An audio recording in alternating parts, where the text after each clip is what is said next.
En este momento en que los estaba escuchando, nos damos cuenta que personas cercanas, personas que hemos conocido de manera inesperada hoy ya no están, ¿sí? Es algo que nos está tocando, que de una noche, de un día para otro, cuando en diciembre o noviembre del año pasado empezó esta situación, como que la veíamos lejana, pero como siempre ha pasado, hay cosas y factores sociales que los vemos lejanos y no los sentimos y no los vivimos hasta el momento que están en la puerta, ¿sí? Entonces, en ese escenario, en ese sentido, a veces no sabemos qué hacer ni hacia dónde ir, ¿sí? Se va a dividir en dos partes esta charla. La primera son las crisis, que todas las crisis son eventuales, y la segunda el proceso de evangelización. Y cómo estas dos se forjan, ¿sí? Para poder surgir como una iglesia mejor o como unas mejores personas. ¿Me haces un favor? ¿Me ayudas? ¿Me das la autorización para compartir pantalla?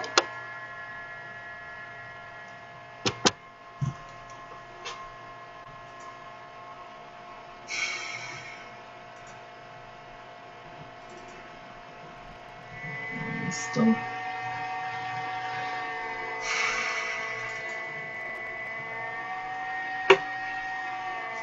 Entonces, ya estamos viendo, ¿verdad? ¿Y me están escuchando bien? Sí. Bueno, Escuchando por entonces, acá. de esta manera voy a darle la apertura a este tema. Tanto la evangelización como las crisis están enmarcadas en unas variables. En este momento la variable es el tiempo.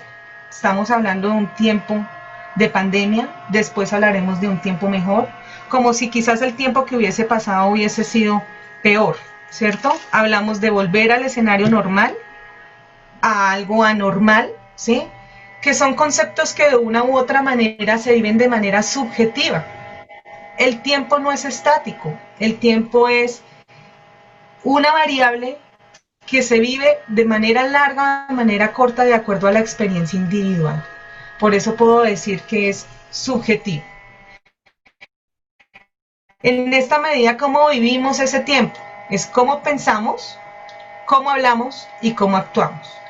Y el favor o siempre la connotación que se pide a cada persona, más desde un proceso de evangelización, más de un proceso en donde estamos ayudando a otros a cargar sus dificultades, es ser congruentes con eso. Que lo que pienso, digo y actúo vaya en la misma línea. Y más cuando somos profetas o mensajeros de Dios. ¿Sí? En este sentido, no le quise colocar a la conferencia un nombre literal de que las crisis son eventuales y la evangelización es procesual, porque hay una propuesta, y la propuesta que hoy les presento es cómo desde la fe, desde el amor, que son aspectos transfronterizos, que hoy nos estamos viendo porque la nueva época, el nuevo momento, el nuevo tiempo que vivimos no tiene límites. Nos estamos viendo en la distancia, estamos reflexionando sobre una situación que nos está tocando a todos a nivel global, ¿sí? Es un escenario que nos ayuda a unir la crisis y la evangelización para forjar una iglesia mejor. ¿Cómo? Cuando hablamos de una crisis, este es un cuadro de variables individuales en crisis, ¿cierto? Entonces, las azules son las emociones, ¿sí? No se está Los viendo rosados son solamente, los sentimientos. ¿Señor? no, solamente se está viendo No la sé. relación que tienes allí y dice presentación Cevitepal, pero no se ha abierto. Acá la tengo abierta. Aquí nos aparece ¿Ya? relación de cosas que tienes allí en tu pantalla, pero no. ¿Será que cierro y vuelvo y hablo? Porque acá se está viendo normal. O sea, yo estoy viendo la gráfica. Aquí nosotros vemos que dice Manuel Colegio, COVID-19, informe, formación virtual, soportes, actividad semana 30 de marzo. Al final tiene presentación Cevitepal, pero hay una lista de cosas que tienes allí. Se ve tu, se ve tu De todo, pantalla, pero de la relación, ¿no? todo lo que tiene guardado. Y hay un sonido de fondo, todos tienen el micrófono, pero Ven, verá cómo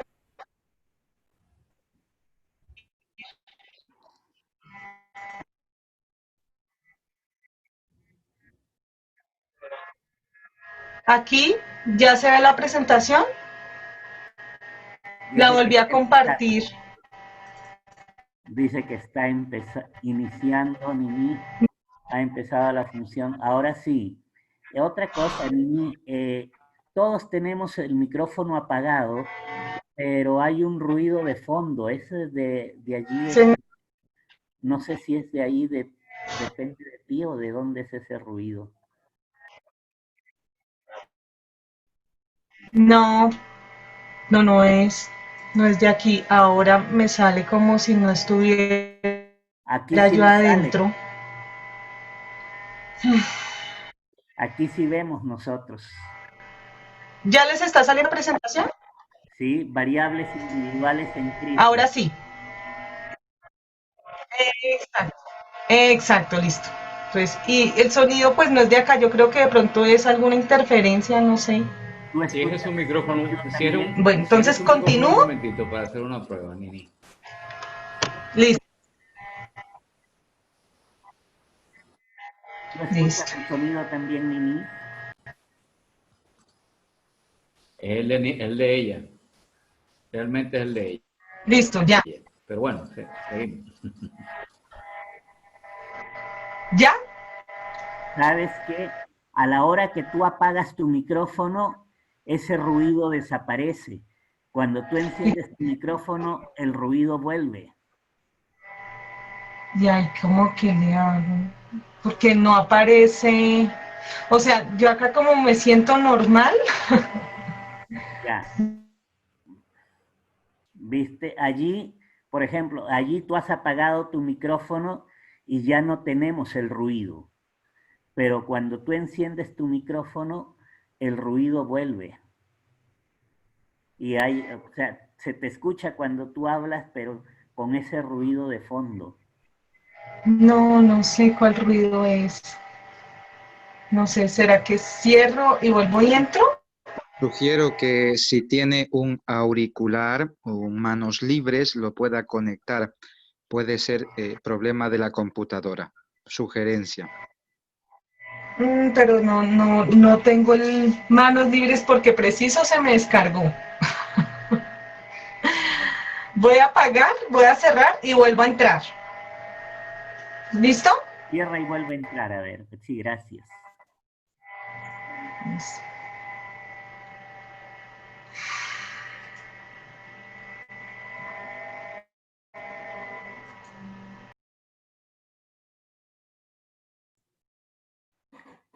Bueno, esperemos que solucione el problema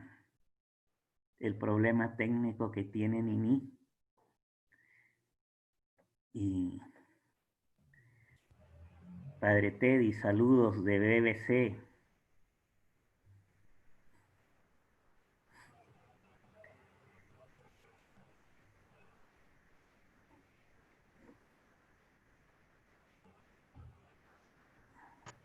¿Mejoró o sigue igual? ¿Sigue igual? Sí, sigue el sonido ahí. No sé. Bueno, creo. Tendremos paciencia de escucharte con el sonido de fondo. Vale. Ahí ya se desapareció. Ahí desapareció el sonido. Voy a compartir pantalla. Volvió el sonido. ¿Vuelve el sonido? De pronto será cuando comparto la pantalla. Les explico esta gráfica y la cierro a ver si de pronto mejora, ¿vale? ¿Ya sale la gráfica? No. No sale.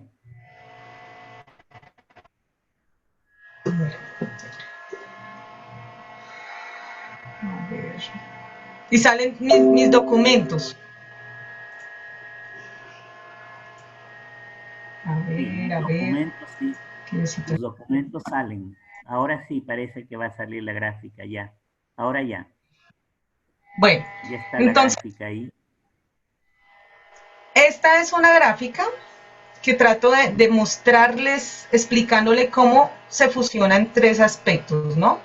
Las emociones, los sentimientos y el estado de ánimo. Esto es el comportamiento que generalmente se evidencia cuando una persona está en crisis, ¿sí?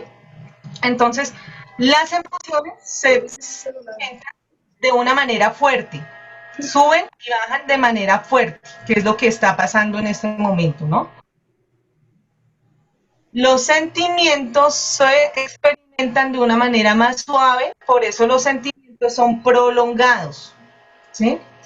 Y está el estado de ánimo, que está sujeto a los movimientos que estas dos acciones le generan en su sentir. ¿Y dónde está la fe? ¿Sí ven dónde está la fe? ¿Cuál es la fe? ¿Dónde vemos la fe?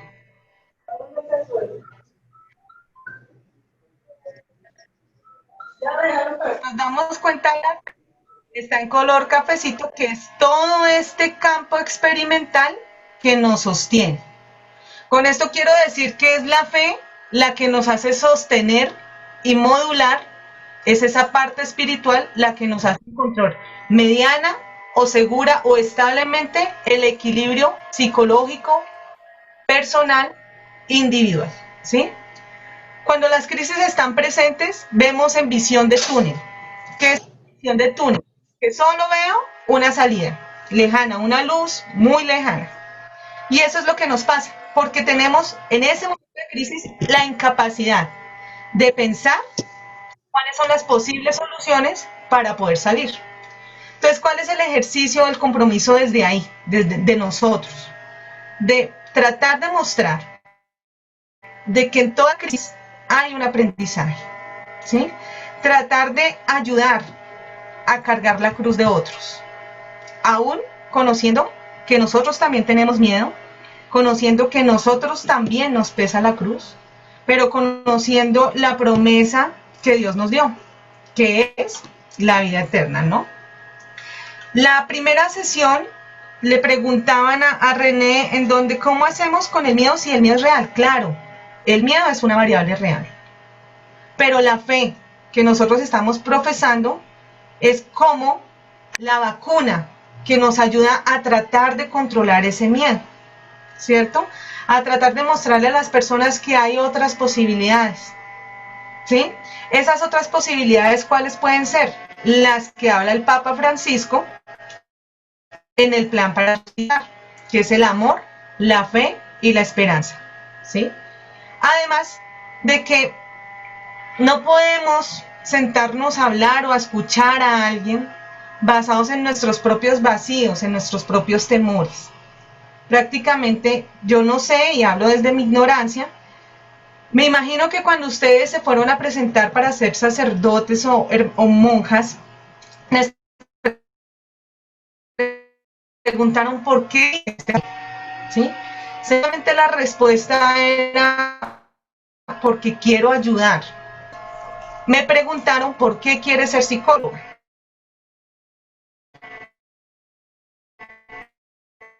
¿Sí? Entonces yo quería ayudar a la gente desde lo colectivo, ¿sí?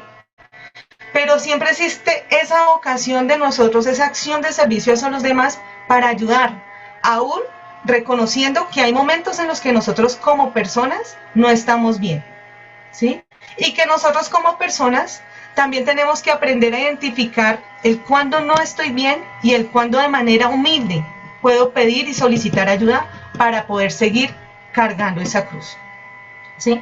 No hay crisis eternas, ¿cierto? Por eso es que se dice que las crisis son eventuales. Pero de la mayoría de crisis hay aprendizajes. El problema no es la crisis, el problema es cómo interpretamos esa crisis, ¿cierto? Entonces hay diferentes personas, diferentes formas de actuar, en donde hay algunas que quizás somos más tranquilos, lo que nos hablaba la psicóloga el fin de semana, de que somos introvertidos y otros extrovertidos. De esa caracterización, de ese temperamento con el que nacemos, hay una disposición para manejarlas, ¿sí? Pero independientemente de esa indisposición, nuestra espiritualidad, nuestra fe en Dios, nuestra creencia en esta palabra, es la que nos hace sobrellevar de mejor manera esa crisis. Algunos de ustedes saben que yo estuve un año en psiquiatría Esta gráfica precisamente era de cómo tratábamos de graficar las personas que entraban a UCI, a la unidad de cuidados intensivos en psiquiatría, y cómo cada integrante del equipo trataba de darle un alimento para que pudiera aprender a sobrellevar la enfermedad. Las enfermedades psiquiátricas no tienen una solución, no tienen un control. Lo único que podemos hacer es que con medicamentos poder hacer que las personas lleven el control de su enfermedad y aprendan a vivir con su enfermedad. Ese mismo escenario individual se puede pasar a lo social, ¿sí?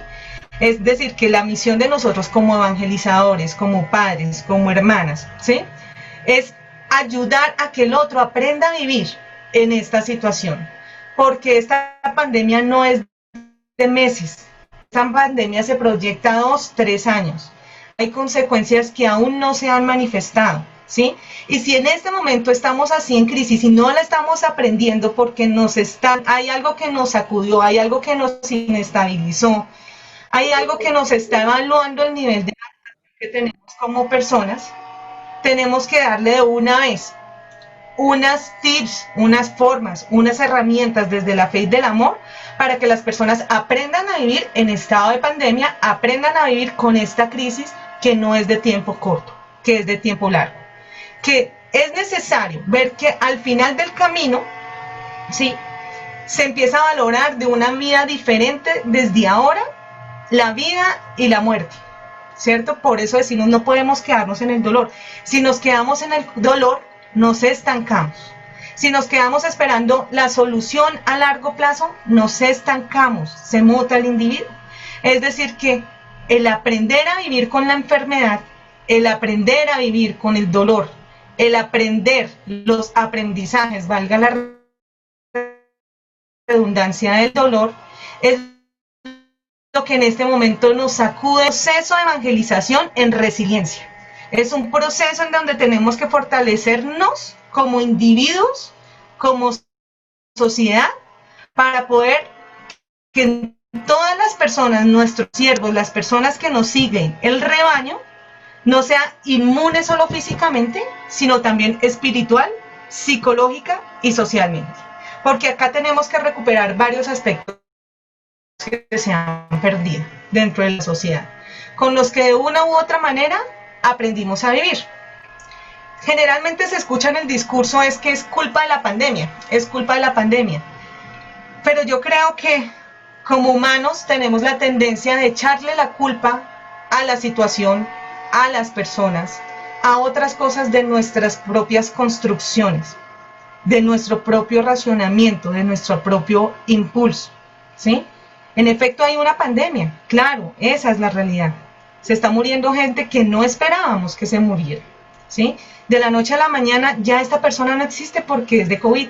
Ya no es que solamente sea un problema de las personas adultos mayores, sino de los niños, ¿sí? El joven de 18 años que entró en coma respiratorio porque el COVID le paralizó los pulmones y necesitaba un trasplante, ¿sí? Es algo que nos sacude y nos muestra que la vulnerabilidad y la fragilidad como humanos a nivel global, que no importa si es una potencia, una superpotencia o un país en proceso, sino que todos tenemos la misma vulnerabilidad y esa vulnerabilidad es humana.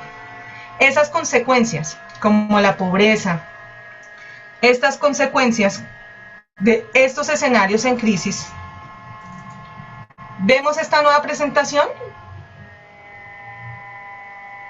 ¿Sí estamos viendo la nueva presentación? Sí, ¿Sí? vemos. Sí.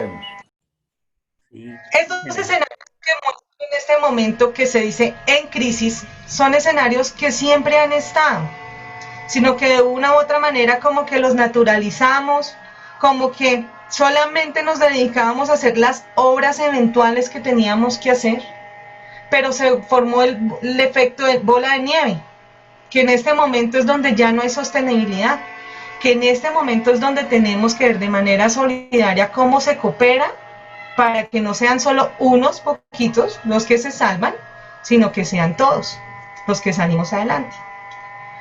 Estos son los impactos que siempre han estado, pero que creo yo que ahora son más visibles. Primero por las tecnologías, las primeras pandemias no se visualizaban tanto porque no habían TICs, ¿sí? Entonces prácticamente que el dolor se vivía de manera más individual. a diferencia de hoy. Que el verlo, el sentirnos nos hace entrar en una angustia, en un pánico colectivo, ¿sí? En donde dice uno, no es solamente un país, un departamento, una localidad la que está en riesgo, somos todos los que estamos en riesgo, pero siempre hemos estado en riesgo, porque yo creo que más allá de una pandemia sanitaria, está la pandemia del egoísmo, que también el Papa Francisco lo nombra. Yo le uno la pandemia de las crisis sociales de desigualdad, que son el producto del individualismo del hombre. En medio de estar pensando solo como hombre, solo en mi bien propio, ha contribuido de manera negativa a la dedicación de una sociedad. Es decir, que estos aspectos que decimos en crisis siempre han estado en crisis. Mi pregunta ahora es, ¿será que nos acostumbramos a vivir en crisis? ¿Será que solamente las personas que están en un sector vulnerable o con condiciones especiales de vida se acostumbraron a vivir en crisis? ¿O será que es necesario tocar fondo como el que estamos haciendo ahora para entender que nosotros hacemos parte de esa crisis? De manera activa o de manera pasiva, pero estamos ahí, ¿sí? En el escenario político, lo que vemos es que hay una separación marcada de clases que se va a agudizar, ¿sí? Prácticamente, que yo digo, se va a dividir la sociedad entre los que lograron y los que no lograron, ¿sí? Las políticas paternalistas que se aprovechan los líderes para mostrar que hacen algo por el pueblo, para mostrar que ayudan. Y ustedes se han dado cuenta por los medios de comunicación que muestran en todos los países, se está dando el subsidio, se está dando la ayuda, ya no se cobran servicios, ya se dilataron los bancos, pero en la realidad no funciona así, ¿sí? Prácticamente que el representante que está hablando está demostrando las cifras, pero no por tener una cifra se quita el dolor, no por tener una cifra se está calmando la crisis social que estamos viviendo. Ilógico, incongruente, que en un escenario tan doloroso exista la corrupción. Pero esta corrupción, es lo que yo digo, es que somos tan egoístas que nos cuesta darle con transparencia, con voluntad, un buen servicio. Dictaduras justificadas en sociedades disciplinarias, que es el modelo que en países asiáticos se está formulando, que van a ser una mejor sociedad porque son las más controladas, ¿cierto?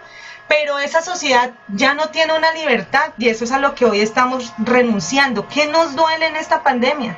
Que el confinamiento también nos está quitando una manera de ser libres, ¿cierto? Cuando ustedes entran virtualmente a mi espacio, están entrando a mi casa, ¿cierto? Pero esto por lo menos es una conversación, una reflexión, voluntad, en donde estamos tratando de ver la vida como un todo. Pero en otros escenarios es la forma de cómo entro a tu casa solamente para controlar, ¿sí? Y por ende, un valor sobre la biopolítica y la necropolítica, que esto no es nuevo. Se están tomando decisiones de quién vive y quién muere. Otras personas, independientemente de la decisión y de la voluntad de Dios, ¿sí? Entonces, en este escenario lo que hace es agudizarse, es mostrarse, ¿sí? Pero siempre estaba ahí, como tapado, como cubierto con una cortina de humo. En el escenario social, retomo un poco lo que dijo el doctor Helio en la segunda sesión sobre el tema de explotación laboral. Cómo esta explotación laboral ya llegó, ¿sí?, al tema de la casa, en donde la casa se volvió oficina, escuela, centro de entretenimiento y tiene múltiples funciones. Que ya no se trabaja unas horas, sino se puede trabajar todo, incluso sin recibir un pago, ¿cierto? La precarización laboral se agudizó, porque acá es donde tenemos que pensar, como dice el Papa Francisco, en aquellas personas que son las vendedoras ambulantes, los vendedores ambulantes, los que vendían el periódico, los que al que tener que estar en confinamiento se quedan sin ningún recurso, ¿sí? Y no es motivo para que uno diga en este momento, no, es que nunca se prepararon, porque es que realmente nadie se preparó, ¿sí? Nadie sabía que esto nos iba a tocar. Y la precarización no es una consecuencia de la pandemia, es una consecuencia de la sociedad, ¿sí? De cómo hemos permitido, hemos entrado en esa dinámica, ¿sí? Netamente consumista, ¿sí? Para poder obtener bienes materiales, que eso es otro aspecto que también está costando ahora, que la renuncia a esta vida es una vida en terreno, una vida terrenal, y les dificulta a la mayoría, a la gran población que no se detiene a pensar, a tomar conciencia, el dolor, el daño del otro, las consecuencias, es esa renuncia. Yo no quiero renunciar a mi bienestar, a mi zona de confort, pero no hay una zona de confort sin sacrificio para la sociedad. Es decir, que ahorita tú sacrificas y es necesario que sacrifiques, porque ese es el perfil de nosotros, sacrificar nuestro bienestar para poder servirle al otro. Ese es un principio altruista. El deterioro de los valores. Los valores están orientados, ¿sí?, a la apropiación y al que tienes, y eso es lo que eres, ¿cierto? Entonces no es lo que sientes. Generalmente me preocupa si yo siento, si yo estoy triste, pero el otro no, ¿cierto? ¿Dónde está la solidaridad? Entonces se dice, y hay varios teóricos que dicen que la solidaridad va a ser temporal. El ejercicio es que nosotros como iglesia y como proceso en evangelización podamos demostrar que este aspecto de solidaridad, de servicio, no es temporal, es algo de convicción, es algo porque nos nace, es vocación, porque también viene el ejercicio de responsabilidad social como imposición, que las instituciones obligan a sus empleados a que lleven los mercados. Entonces la mayoría de hombres van, entregan unos mercados, pero no lo sienten, ¿cierto? Lo hacen por cumplir la orden. Entonces, en este sentido, ¿cuál es el riesgo? ¿Sí? Que nosotros no podemos simplemente entregar algo o dar un servicio por sumar cuentas en la rendición de cuentas. Tenemos que hacerlo de manera silenciosa, ¿sí? También otras acciones, que es la que yo les digo en mis conferencias, de que no es solamente hacer una acción porque nos la pida la institución, es una acción porque a nosotros nos nace como vocación de servicio. En el sentido económico, la pobreza extrema. Aunque le aumento también en el escenario social el riesgo de estar confundiendo los diferentes tipos de relaciones que luego me generan un vacío psicológico o espiritual. Las TICs fomentan las relaciones, la cantidad de relaciones, pero nunca va a reemplazar una relación profunda, como se hace, ¿sí? Es decir que se extraña un poco el tema del abrazo, se extraña un poco el tema de verte, del tener contacto. Y eso tiene un impacto sobre la frialdad también en las relaciones. Puede que las relaciones sociales se vuelvan más frías y más calculadas. Esto lo hablo hipotéticamente.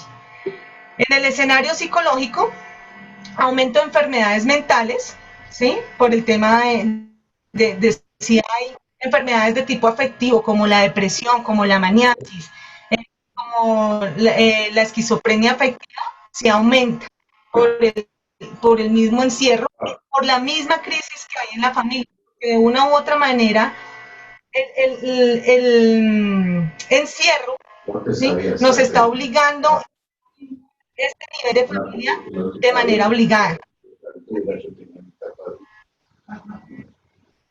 Las personas pueden sentir que les están imponiendo estar en familia, y fijémonos este aspecto positivo, que de una u otra manera el hogar es la salvación, el volver a resignificar esos espacios que antes no teníamos porque estábamos afuera, se están resignificando. Claro, hay crisis, claro, se aumentó las cifras de violencia intrafamiliar porque no sabemos convivir, porque somos tan egoístas que nos cuesta aceptar al otro con todas sus condiciones, con toda su naturaleza. Sin embargo, las personas que vamos a lograr salir de esta situación con ese hogar construido, va a ser un hogar que va a aumentar unos buenos valores, basados en la solidaridad, en la fe y en el amor, ¿sí? A diferencia de quienes no toman ese ejercicio consciente de hacerlo. Prácticamente que el ejercicio de nosotros va a ser ayudar a crear conciencias morales y colectivas. La ciberadicción El Internet o las TIC siempre ha tenido su tendencia porque las personas les cuesta autogobernarse, les cuesta desplazar sus deseos, les cuesta esperar en el tiempo de Dios, ¿sí? El tiempo de Dios no es el mismo de nosotros. Entonces buscamos diferentes refugios, pueden ser los juegos, puede ser el alcohol, pueden ser las drogas, pero en este momento el que tienen a la mano es el Internet, son las redes. ¿Qué esto queda? Relaciones, conocimiento intrapersonal frío, relaciones orientadas solamente al placer. Fíjense que yo tengo un niño de 9 años, ya en 9 años, y yo era de las que decía hasta el día de la pandemia que él no iba a tener acceso a ninguna red social ni a internet por más de 2 horas. Pero ahora con las clases él está 6 horas sentado, ¿sí? Tocó a dejarle que maneje el celular con control parental, que uno sabe que aunque se genera la estrategia para controlarlos, se les está haciendo daño, ¿sí?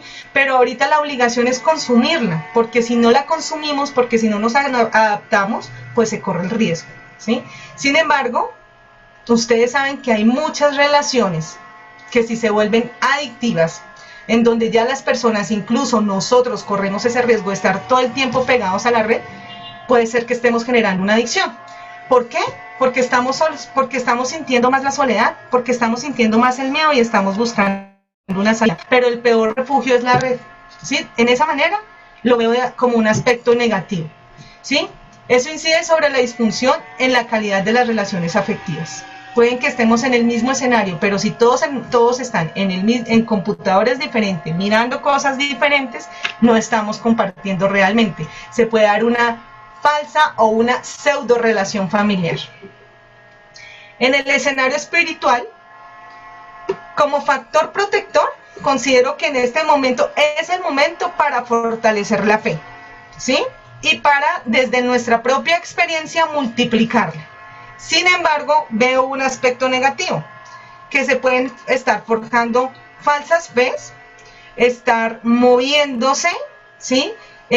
¿Será que sí creo? Pero el dicho que siempre ha existido, pero si Dios existe, ¿por qué nos pasa esto? ¿Sí? Entonces voy a traer a colación un caso de un estudiante ateo que me dice que él no cree en Dios. Entonces yo le dije, ¿y por qué no crees en Dios? No, porque no se ve, porque no tengo pruebas de él. Ok. ¿Y crees en el COVID-19? Me dijo, sí, en ese sí creo. ¿Por qué? ¿Por qué dices que en ese sí crees? Pues porque está matando gente. Claro, tú ves la evidencia del otro, estás viendo el sentimiento del otro. Para creer en Dios pasa lo mismo. El COVID tú no lo ves directamente, pero está ahí. Es como en la gráfica de las crisis que les mostré. La fe es todo, es ese piso. Si nosotros tenemos la convicción de que de esa divina promesa que Dios nos prometió de la vida eterna, entonces tenemos que cuestionarnos por qué tenemos miedo, ¿sí? Esto no nos va a quitar el miedo, porque se va a mantener, pero sí nos puede ayudar a tranquilizar en los momentos difíciles. Otro aspecto negativo que veo es que van a haber muchas doctrinas religiosas, entre comillas, que yo creo que no son religiosas, que no son cristianas, no sé cómo llamarlas, en donde les están asegurando a las personas un estado de tranquilidad, ¿sí? Arreglar su vida antes de la muerte, que ustedes saben, todo este tema de santería que existe, y otros aprovechándose de que aumenten los recursos para las iglesias protestantes para poder hacer obras de caridad, que sin duda eso tiene que ver también con un tema de corrupción, ¿sí?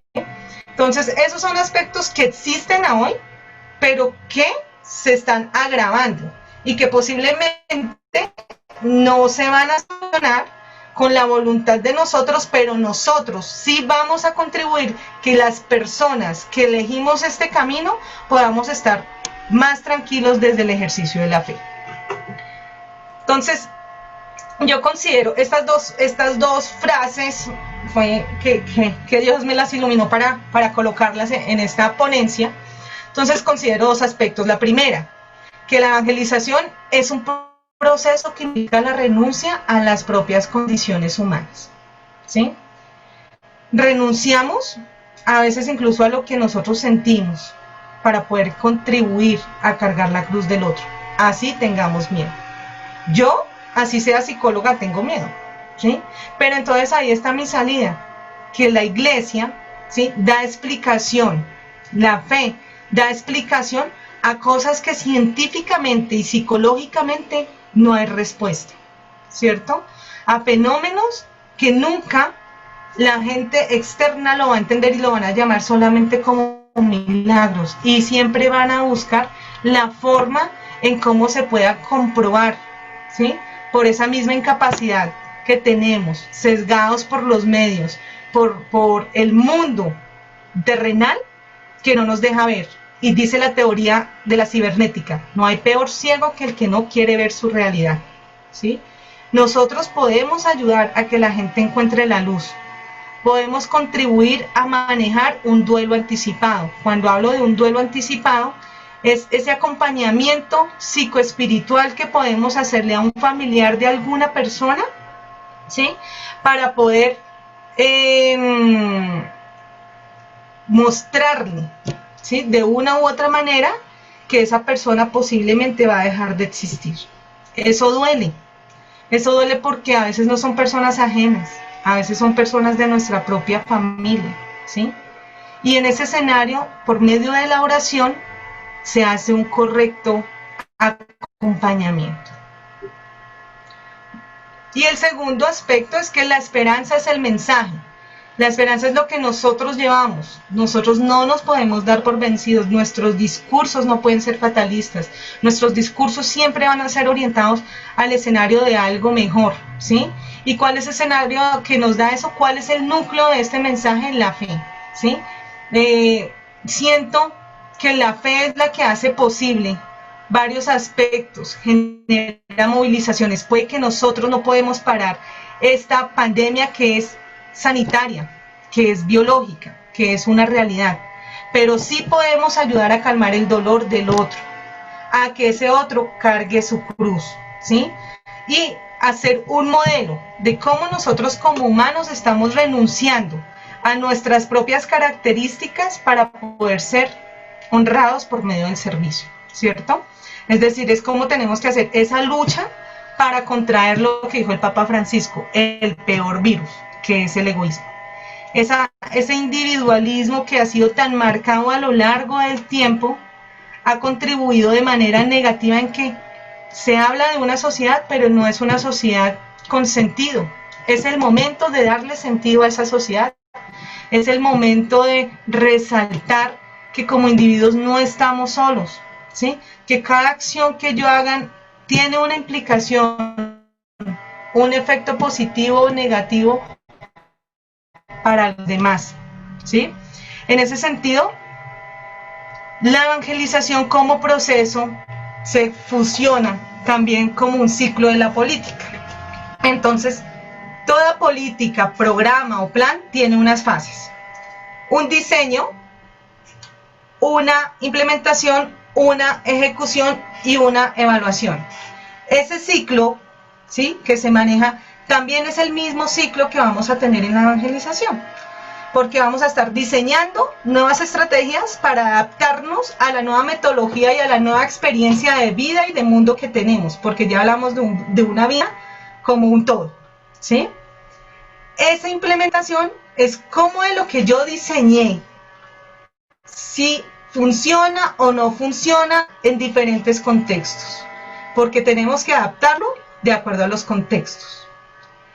Ese nivel de ejecución, cuando estamos saliendo ahora por diferentes cámaras, por diferentes redes sociales, ¿sí?, para llevar nuestro mensaje, porque el mundo no se detuvo, cambió el método de llegar. A mí me hace falta todavía los auditorios con la gente ahí en vivo. Sin embargo, aunque los vea a ustedes, no significa que mi sentido cambie, porque mi sentido es cumplir mi misión, que es llevar el mensaje. Y el escenario de evaluación, que es donde evalúo todo lo bueno y lo malo de este proceso para ver cómo lo retroalimento y lo vuelvo mejor. Por eso es que en el principio decía, donde la crisis y la evangelización se forjan para hacer una iglesia mejor. Es decir, que todo nuestro proceso lo tenemos que estar alimentando y retroalimentando para ser una iglesia mejor, para ser un sacerdote mejor, para ser una persona mejor. Porque el sentido de esta pandemia no es salir vivos, es salir mejores personas, ¿sí? Y en ese sentido es mostrarle a la gente que aunque se mal llamó distanciamiento social, porque eso también se conceptualizó de manera negativa y tuvo un impacto negativo sobre la dinámica social, es que la gente pensó que el mundo se congeló, pero el mundo sigue. Tenemos que resignificarlo. Por eso es un mundo resiliente. Es un mundo incrementalista en el que en este momento, en la medida que algo funciona o no funciona, se va dando. Así como nos ha pasado a nosotros con el tema de la adaptación a las tecnologías. Entramos, miramos cómo funciona. Si funciona, lo multiplicamos. Si no funciona, miramos qué estrategias podemos utilizar para hacer que funcione, ¿sí? Entonces, esa retroalimentación que se tiene que hacer en todo el camino, ¿sí?, que se aplica desde lo individual, lo tenemos que pasar al escenario social, ¿sí? Porque, nuevamente les retomo, ¿por qué no es un distanciamiento social? Porque seguimos activos en un sistema de salud y educación, y eso es lo que hay que mostrarle a la gente, ¿sí? Porque la categoría de distanciamiento social asusta, ¿sí? Es como un aislamiento, no es un distanciamiento físico. Hay que ayudarle a la gente que no entre tanto en crisis, ¿sí? Es un distanciamiento físico porque es la distancia la que tenemos, ¿sí? Aspiramos que en algún momento cuando se retomen sean unas mejores relaciones, unas relaciones de calidad y de profundidad. Sin embargo, en esta realidad que hoy nos toca, no nos podemos dejar de mover. Seguimos trabajando, seguimos estudiando, ¿sí? Seguimos en una dinámica familiar, seguimos en una dinámica social. Y ahí viene un ejemplo que es la matriz de Bester, en donde se habla de 4 componentes en las redes sociales. Bester hace una matriz de 4 componentes. La persona está en el mundo, en el centro de la matriz. Y hay 4 escenarios. Su primera red de apoyo, ¿cuál es? La familia. La segunda red de apoyo, la institución. La tercera red de apoyo, la comunidad. La cuarta red de apoyo, la iglesia. Acá tenemos que tratar de invertir esa red de apoyo, porque nosotros somos los que deberíamos estar frente a la familia y frente y cercano a ese individuo para darle sostenibilidad. ¿Sostenibilidad en qué sentido? En el aspecto espiritual, ¿sí? Yo, aunque soy psicóloga, considero que la psicología no tiene la respuesta que da la tranquilidad espiritual, ¿cierto? Digamos que el psicólogo está lleno de protocolos y cumple, ¿cierto? Pero la espiritualidad es algo que se vive, no solamente se enseña. No se nace profeta, el profeta se hace, y ustedes son una muestra de ello, ¿sí? De ese proceso que han hecho desde que descubrieron su vocación de servicio. Que así, en ocasiones estemos con la cabeza en baja, tenemos que levantarnos fortalecidos en la fe para ser multiplicadores de ese mensaje desde nuestra propia experiencia. No podemos hablar sin sentir, porque serían palabras vacías. No podemos pensar solamente como un rebaño o una pequeña inmunidad. Tenemos que inmunizar a un gran rebaño, ¿sí? En ese sentido, el ejercicio pasa que en algún momento me dijeron, ¿por qué de psicóloga pasó a politóloga? Entonces yo decía, porque creo que generalmente estamos centrados en cómo se comporta una persona, ¿sí? Pero los efectos son sociales, y esa sociedad contribuye e impacta positiva o negativamente sobre nuestro proceso. Lo mismo, eso está pasando también con la iglesia. En la doctrina social se está dejando de trabajar solamente como el individuo único, sino como una red, porque no somos solos, ¿sí? Porque no somos islas, porque esta pandemia nos está demostrando la necesidad del otro, ¿sí? De valorarlo, vivo, enfermo o en las condiciones de vulnerabilidad, que es un aspecto que me encantó del capítulo 4 de la vida después de la pandemia del Papa Francisco, que dice, construyamos un ejército invencible, ¿sí? Desde donde nuestras trincheras podamos seguir trabajando por esas personas que son las más vulnerables, por el bienestar, por el estar bien de esas personas vulnerables. Infortunadamente no se ha entendido que convivencia viene del común vivir y de que si todos pensamos en ese bienestar del común, en el gran bienestar, podríamos estar todos mejor. Todos pasó desde el principio, cuando dijeron que iban a cerrar los almacenes, que se iban a crear unas redes para limitar las zonas que estaban enfermas, las personas que pudieron fueron y se abastecieron, los que no, ¿sí? Entonces sigue el egoísmo, pero no porque la naturaleza se encargue de mostrar esa parte negativa del individuo, tenemos que bajar la guardia, al contrario. Entre más fuerte se ponga la crisis, más fuertes tenemos que ser nosotros en el proceso para hacer una correcta evangelización, para demostrar que efectivamente el producto de lo que predicamos, de lo que hablamos, de lo que profetizamos, es un producto no de venta, sino de sentir, un producto que no tiene valor, pero que te da más tranquilidad que el mismo mercado, ¿sí? Bueno, con esto cierro. Como les dije, espero su retroalimentación, les envío el ensayo y la presentación. Ya estoy atenta a las preguntas que tengan.